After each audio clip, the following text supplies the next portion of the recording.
in-depth meaning of this particular verse 69. It's very, very, deep, deep hidden meanings are there, so which you beautifully explained. Thank you for that. Correct, correct. So this is unique, and so we have to, because Krishna here is trying to contrast to people, right? And so we need to understand this properly. Yeah, thank you.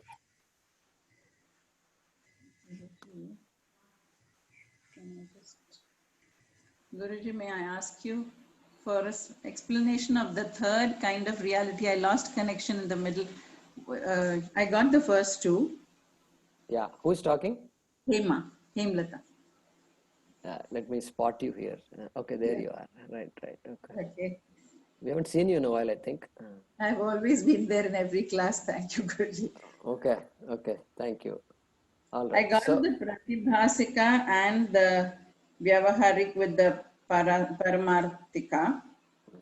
Paramarthika. Am I saying that rightly? yeah. So, Pratibhasikam, Paramarthikam, and Vyavaharikam. I got that part. Okay. Which the third one is Vyavaharikam, or there is a... So rather than say 1, 2, 3, let's review that once again. So, Please. the projected reality is Pratibhasika Satyam, projected reality, like a dream reality, or like the mirage water. I say, there is water out there far away. I can see a pond. That's Pratibhasika Satyam, projected. And then the second one is the Vyavaharika Satyam, the reality that I perceive in this world. Everybody perceives. That's Vyavaharikam. And the absolute reality is called Paramarthika Satyam. Paramarthika Satyam. So Paramartha. So that which is the absolute reality, the truth of everything, is Paramarthika Satyam. Okay, Ani Indurkar, go ahead. So Hemalata, is that, do you have any follow-up? No, I got that. Thank you. Okay, all right. So yes, Guruji. So I think we had exchanged emails on this rope snake deliberation, and thank you very much for bringing it up again today.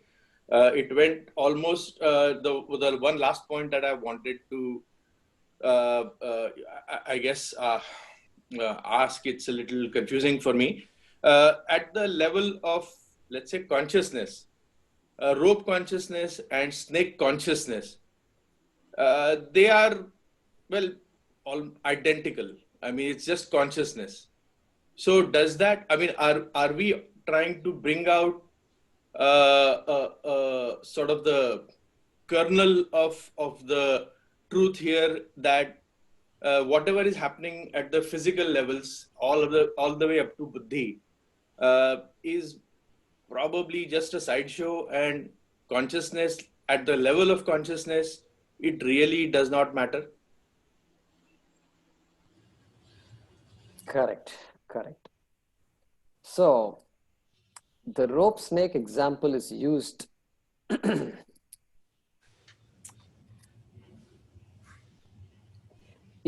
to appreciate the magnitude of what we miss. So when we talk about this vision, the importance of this vision, the Paramarthika Satyam, vision of the Paramarthika Satyam, which is called Paramarthika Tattvam. So vision of the Paramarthikam, to reveal the magnificence of that vision, the rope snake example is used. It doesn't mean that the world is I can't ignore the world like I can ignore the snake. I mean, the snake can be ignored only when you know It's a rope. that it's a rope, exactly. And not only that, when you know it is a rope, you cannot see a snake. You cannot see a snake. Suppose you force a person to give a rope, give a cable and say, see a snake on it. You can't see a snake. Therefore, look at that. One person sees a snake, another person sees a rope. The vision is opposite, correct? Completely opposite. And so, yeah, the kernel is still consciousness. Kernel is still consciousness. And here, of course, the purpose is to demonstrate the contrast between the two visions. And consciousness is talked about in other ways also. And so the purpose of a rope snake example is specifically for this purpose. Yeah. Okay. Okay. Thank you. Thank you very much. Yes.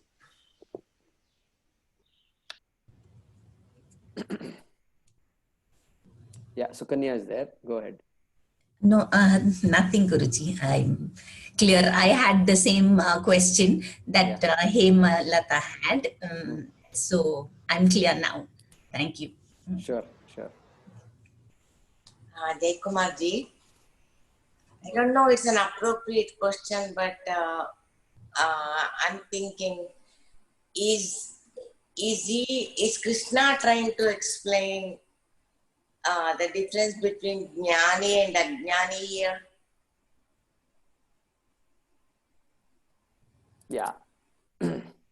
So is Krishna trying to explain the difference between a Jnani and an Ajnani?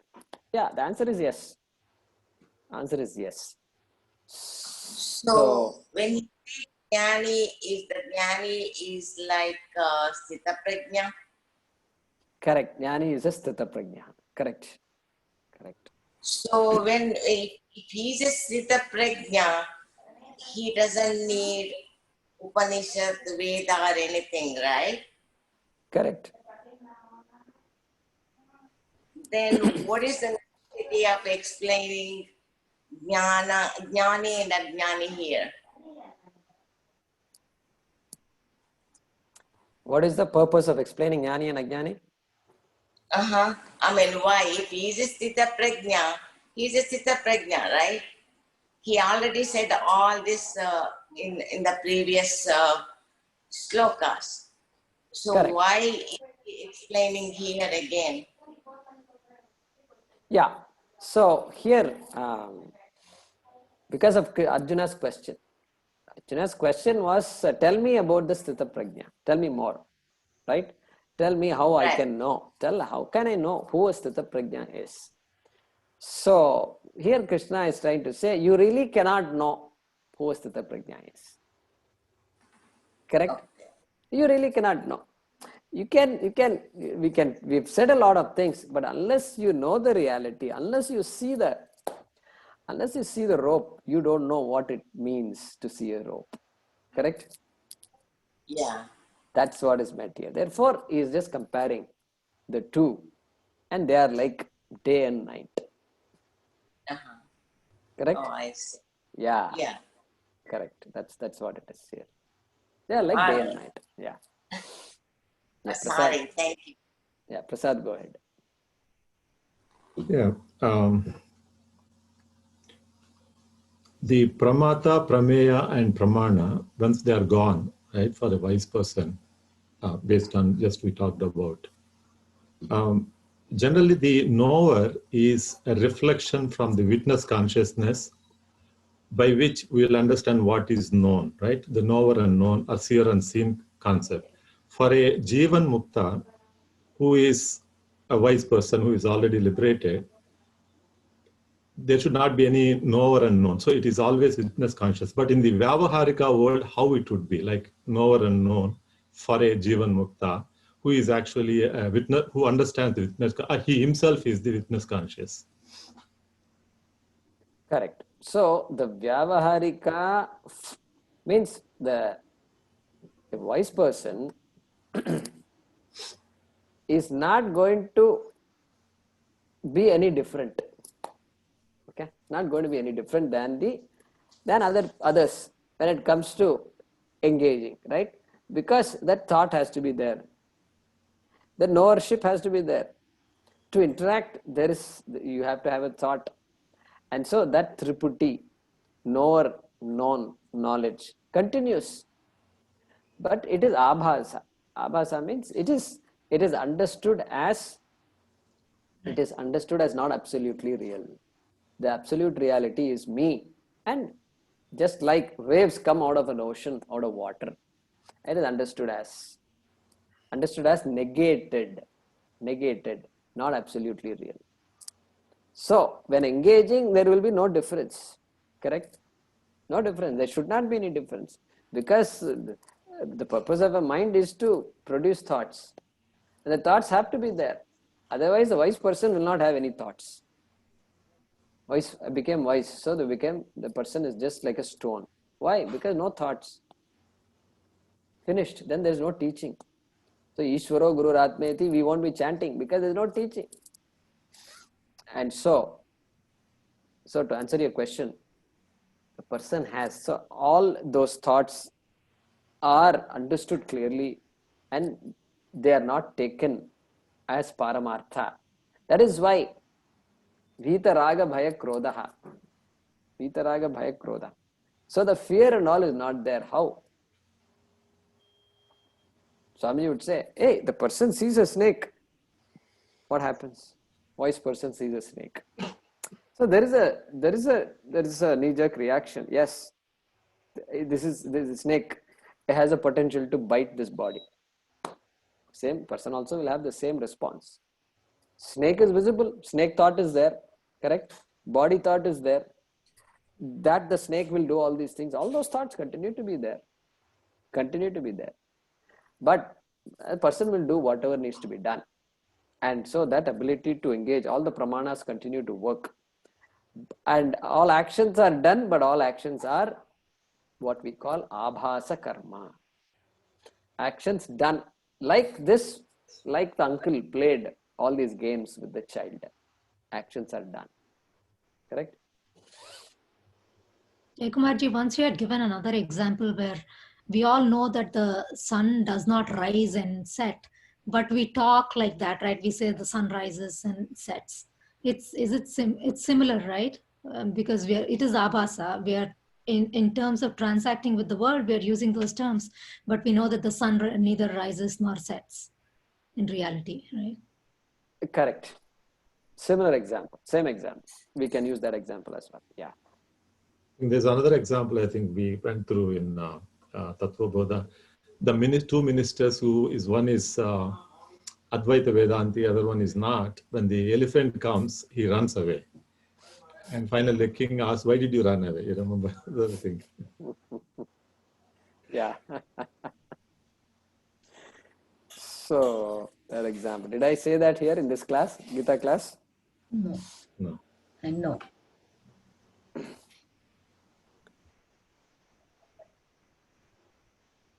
I'll say it in the next class, okay? Okay. I'll say the class begins next. Yes, we will remind you. Yeah, thanks. Do that, please. Yeah. Yeah, Vijay, go ahead. So Guruji, this person who's a Jnani Sthita Pragya, who's attained that, can we say his buddhi or intellect is very sharp? Is he that kind of a person who is able to, maybe one is his mind is centered, so he's not disturbed by whatever is happening external, but his buddhi and intellect is sharp, so he's able to discriminate and make the right choices. Is that, can we say that? Yes, we can say that. You can say that. Sharp. When he says sharp, we just have to understand that it is not in the sense of sharp in understanding so many subjects and this and that. So we just have to make sure we don't mean that by sharp. Sharp means, yeah, dharma, dharma, viveka. Nitya, anitya, viveka. Dharma, dharma, viveka is there. That is the basis. Then once that is there, then nitya, anitya, viveka. The real and the unreal also. The apparently real and the absolutely real. We have to be careful. We don't want to say real and unreal. Okay. Many books say that, real and unreal. But now there are three: Paramarthika Satyam, Vyavaharika Satyam, and Parthibhasika Satyam. So what do you mean by real and unreal? Oh, correct. There are three we talked about. You mentioned only two. Absolute reality and apparent reality. Okay. Correct. Apparent. Exactly. See, the Pratibhasika Satyam, we know it is false. The mirage, we know, we come to know it's false. The dream, we come to know it's false. So it's Yeah. pratibhasikam. But the other two is where the problem is. There, yeah, we can see it. Yeah. Good. Thanks. Jay Kumarji, Yeah. Umesh. Sthita Prajna,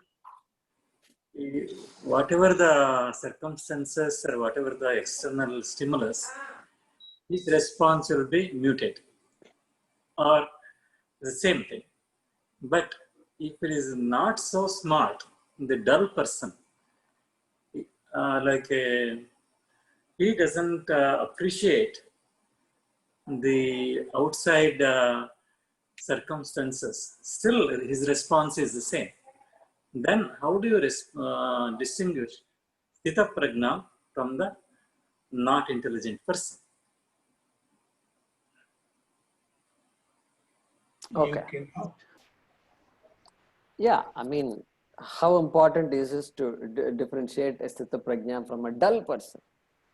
So you're talking about a person who is just happy-go-lucky, or who is lazy, something. You have to, somebody who doesn't respond to situations like you and I do, correct? And so what about that person? Okay, let the person be happy-go-lucky, good, God bless him, right? And so nothing wrong. We don't have to worry so much about that person. And you can ask him, do you know all this? He's just smiles. Have you attended all these Bhagavad Gita classes?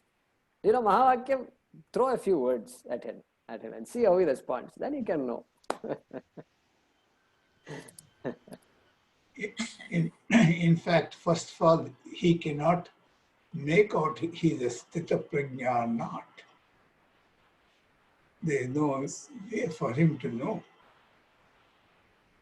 Yeah, so this teaching is for us, for the person who is there, who is appreciating, for whom dharma is very clear, etc. And so we are not here to compare people, right?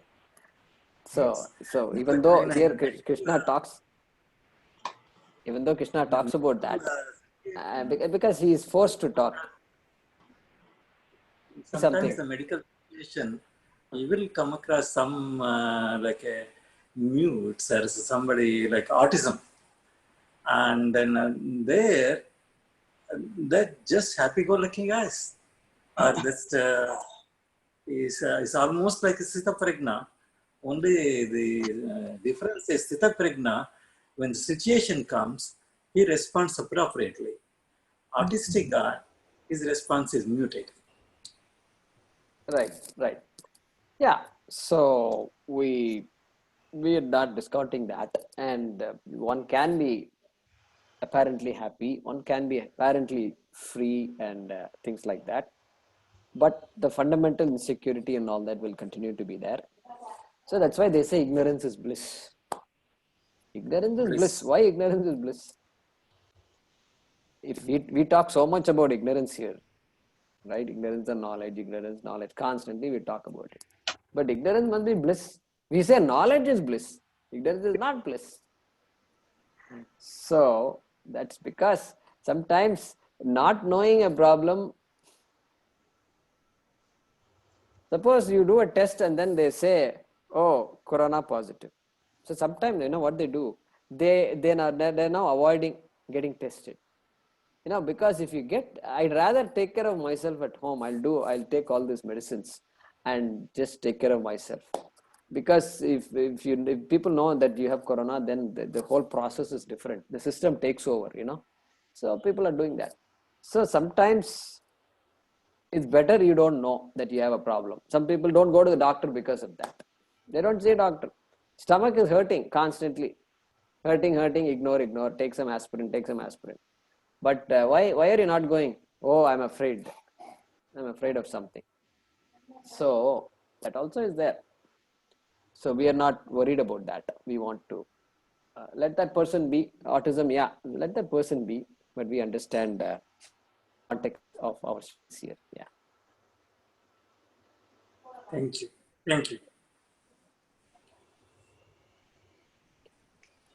Good. So Vaidya is here. Yeah, go ahead. Ekmaji, namaste. Namaste. Two things I wanted to say. One is, tomorrow, tomorrow meaning tomorrow in the US, Monday, basically Monday is Swami Pratik Bodhanandaji's Sodashi Puja.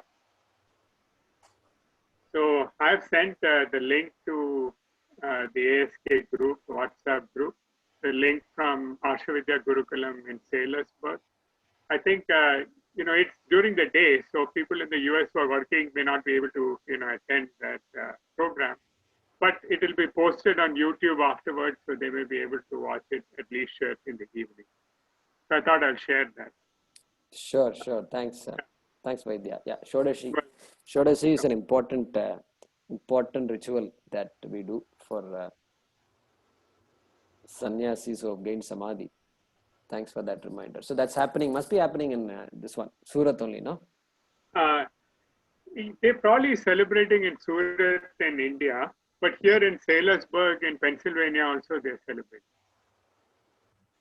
Okay. Yeah, they probably will celebrate in many places. Yeah. So the other thing I wanted to make an observation was this on the Pratibhasika Satyam, which can be mirage, can be dream, reality, and so on, right? But it also includes those subjective, things or subjective views.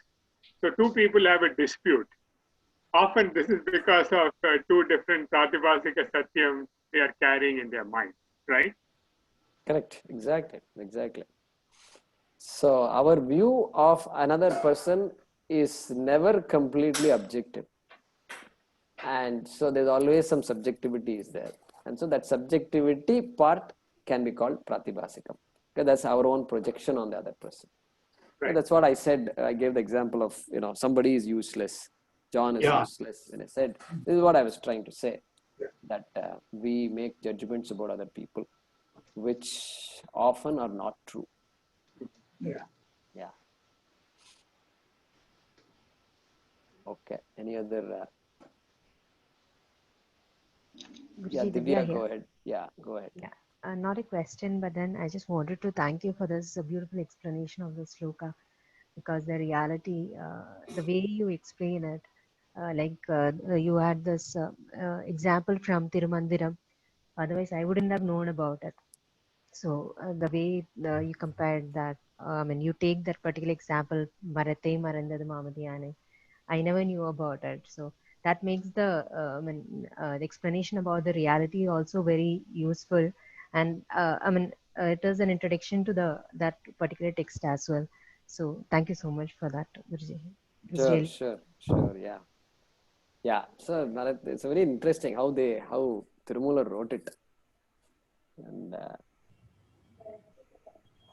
Marattai Maraitadu. So the thing is that in Tamil, the two words, wood is called Maram, and hiding is also called Mara.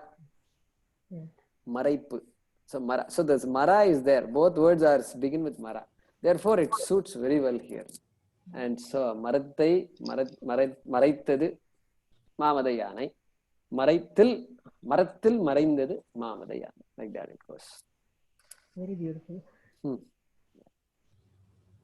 I just wanted to say one thing, Jaikmanji. Me, Sukanya. There you are. I just today's class, the takeaway for me was that knowledge is liberation. That was understood as a very casual thing, okay. But then after the explanation and after listening to all of what you guessed, all the examples and other things, it really struck, it really kind of hit. So I really enjoyed it. I mean, today's, it was simply excellent. It was something really, it really hit me hard. So that was something. Knowledge is Sure. Thanks. Yeah, I think it takes, that's why we expose ourselves to the Shastram periodically, so that we never know when something comes and hits us. And we go through such situations in class. And all of us do that. And so I'm glad you found this. Yes. Apparently, the shloka can be glossed over, you know. Can be glossed over. Yeah, Nisha, yeah, you're all ignorant people. So I don't see the way you see things. That's what it is. But finally, that's what it's saying. Then you walk away from that. Yeah, wise people see it differently, see the world differently. Yeah. And we need to see like them. Okay, fine. But see, so much time is being spent. Shankaracharya spends more time. I skipped a few things actually. So he talks about jnana, karma, samuchaya, etc. And what is the role of knowledge and karma in a person's life, etc. He talks about, which is technical, but we have covered the most important parts. Yeah. Excellent. Great. Thank you so much. Sure. Okay, good. So we will pause with that. Let's see, there are a lot of chat messages.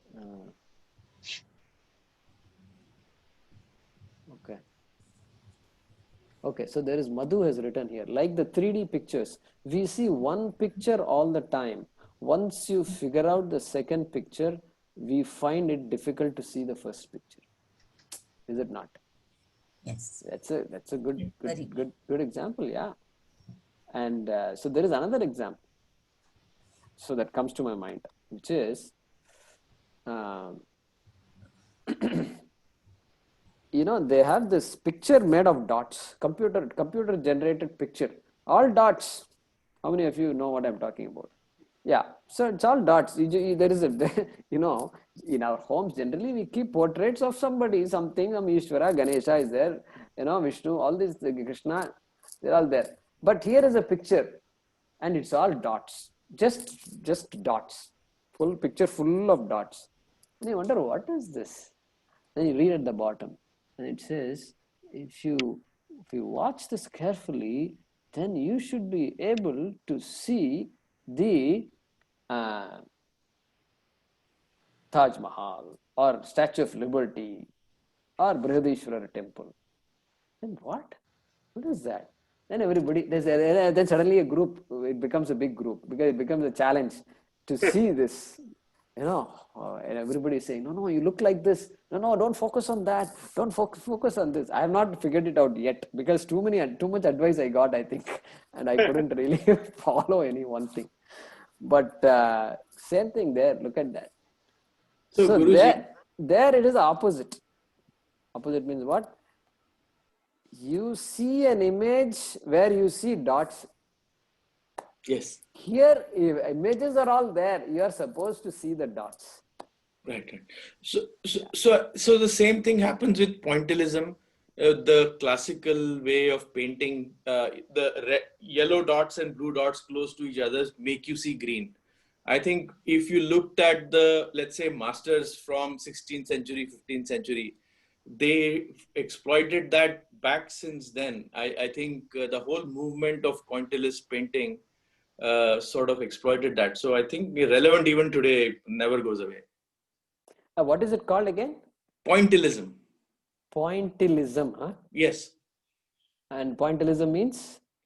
So essentially, the brush you use to make dots.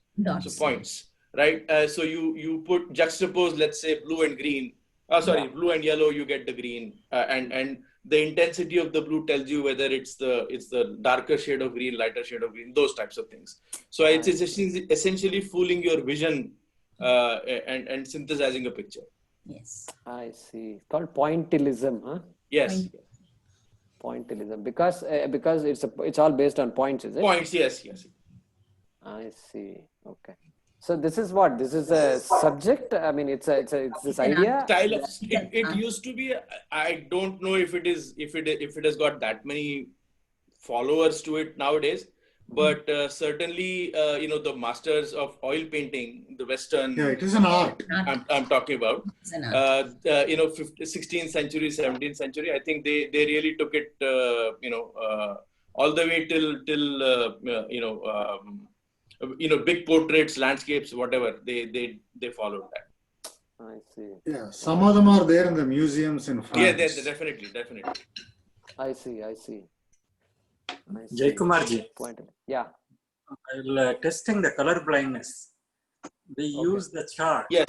Ishihara chart. There are also same dots used there. Only colors, it lights up only the person who is not color blind. He can select the right, this one, the same principle they use that one. Ishihara chart. Ishihara chart. Okay. Okay. So they show the various colors and then? About 38 plates are there. Each slide or the plate, it shows that depict the number. If you are not color blind, you can select the correct number, it appears. If you are color blind, you cannot make up that number. Correct. Then you can conclude. Correct. I see. Yes, seen that. Interesting. Very Yeah, fascinating. they do that when we join medical school. They want to see if we are colorblind. So they show us all these charts. And if we read the numbers correctly, they diagnose us as having not being colorblind, at least. Also, a short form they use in the before giving the driver's test to Yes, they see you are use it. colorblind, green, yellow, or red. They do use that one, same principle. I see. Yeah, exactly. Yeah. So I'm sure in army also, I'm sure they will do things like this, where the vision, etc., is very important. Yeah. Good. Yeah, I had a teacher in my class in college. He used to run, I driven with him. He used to run through in Delhi. He used to stop at all the green lights and run through every red light. Oh. So, but still he had a license. I don't know how. So it's very dangerous. So if you sit with him, you're scared. I see. It is very real. Yeah. Good. Okay. So we will conclude with that and continue in the next class. I'm going to mute all of you.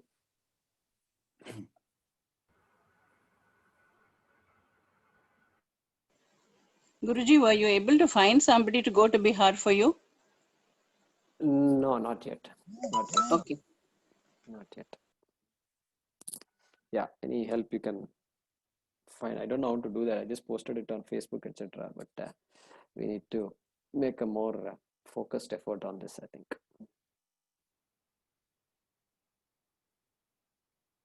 Okay. Om Namo Bhagavate Vasudevaya Dhanvantaraye Amritakalashahastaya Sarvamaya Vinashanaya Trailokyanathaye Shri Mahavishnave Namaha. Om Namo Bhagavate Vasudevaya Dhanvantaraye Amritakalashahastaya Sarvamaya Vinashanaya Trailokyanathaye Shri Mahavishnave Namaha. Om Namo Bhagavate Vasudevaya Dhanvantaraye Amritakalashahastaya Sarvamaya Vinashanaya Trailokyanathaye Shri Mahavishnave Namaha.